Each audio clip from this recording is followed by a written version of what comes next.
Ada 4 ciri manusia yang tak akan tersentuh oleh api neraka.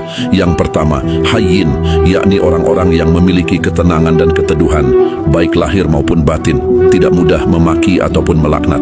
Kedua, layyin, yakni orang yang lembut dan santun, baik dalam berkata maupun dalam bersikap, tidak kasar dan selalu menginginkan kebaikan sesama manusia.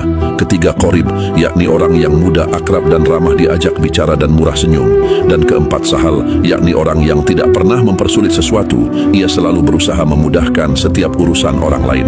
Itulah 4 kriteria manusia yang tidak akan disentuh oleh api neraka.